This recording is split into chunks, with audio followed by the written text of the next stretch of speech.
Bonjour à tous, ravi de vous retrouver aujourd'hui chez Leclerc à Vendeuvre-les-Nancy. Donc regardez ce qu'on a derrière moi, on a deux bornes doubles à chaque fois, donc on en a une là et une juste derrière. Vous allez voir que recharger le week-end ou pendant les heures de fermeture, ce n'est pas si simple, même si les bornes sont disponibles. A tout de suite, top générique!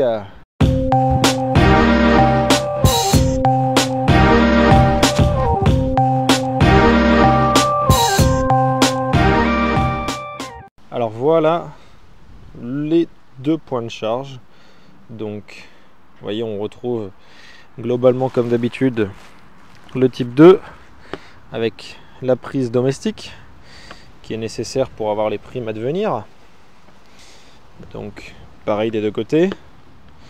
Donc un point de charge avec la notice, d'accord, le code couleur, jusque là très bien. On a Freshmile, donc les bornes sont opérées par l'opérateur Freshmile. On a l'identifiant des bornes, le numéro de téléphone. Alors ça c'est juste parce qu'on refacture l'énergie, donc on a un compteur dédié à l'intérieur pour la refacturation, donc il y a besoin d'être vérifié. Donc ça c'est la première borne. Voilà. On a la même de ce côté. Donc là uniquement le type 2. D'accord. On a l'indication de la puissance maximale, 7,4 kW. Toujours pareil, le code couleur en anglais cette fois. Là également, les indications. Et là, recharge en 22 kW. Jusque là, tout est très bien. Et vous allez me dire, Clem, quel est le problème?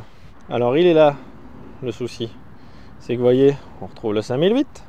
La barrière est fermée d'un côté. Et regardez à l'entrée, donc là je suis à la sortie.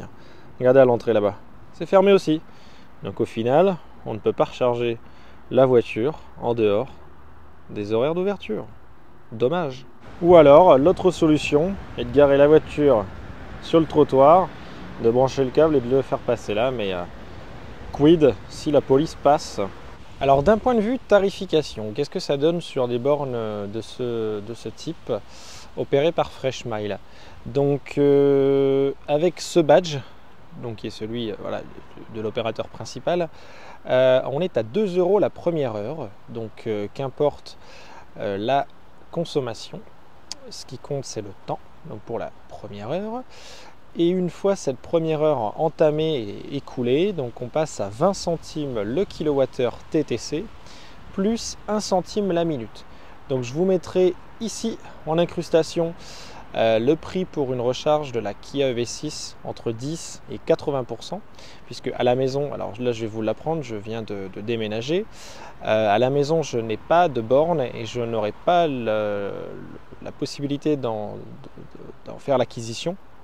Donc il faudra que je revienne sur ces deux points de charge, ou alors j'irai en ville, je vais juste vous montrer après.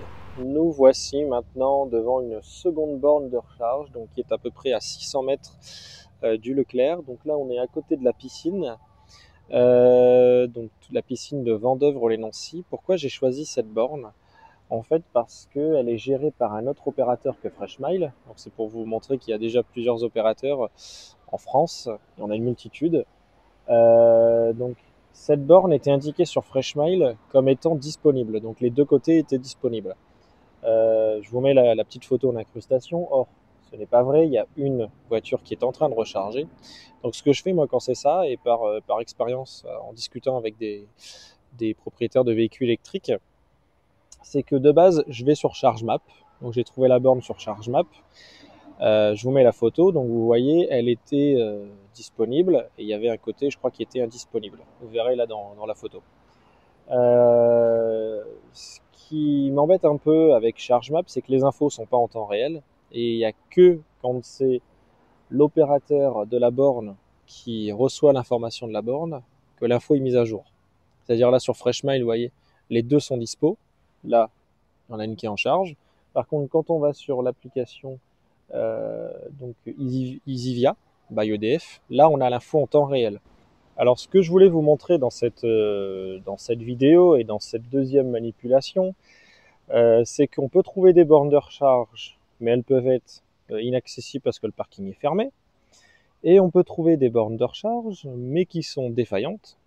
Bon, celle-ci, heureusement, elle peut même continuer de charger, même quand le volet est cassé.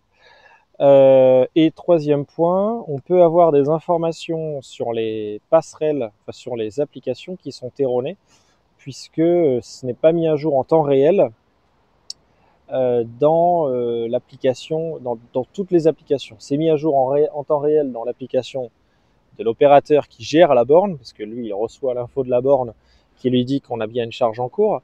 Par contre, sur ChargeMap, vous voyez, on n'avait pas, ou d'autres, FreshMile, on n'avait pas les infos.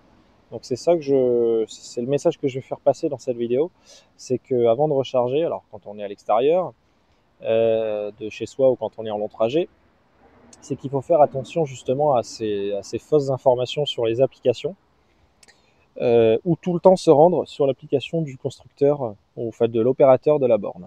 Voilà. Écoutez, je vais vous faire d'autres vidéos, donc j'attends toujours mon Kia EV6. Donc là, on est fin octobre. On doit être vers les alentours du 20, je crois, du 20 octobre. Donc j'attends. J'attends toujours mon Kia EV6.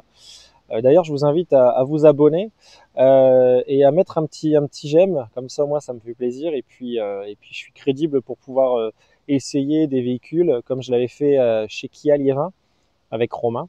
Voilà. Bah, écoutez, je vous souhaite un bon visionnage et à la prochaine. Ciao!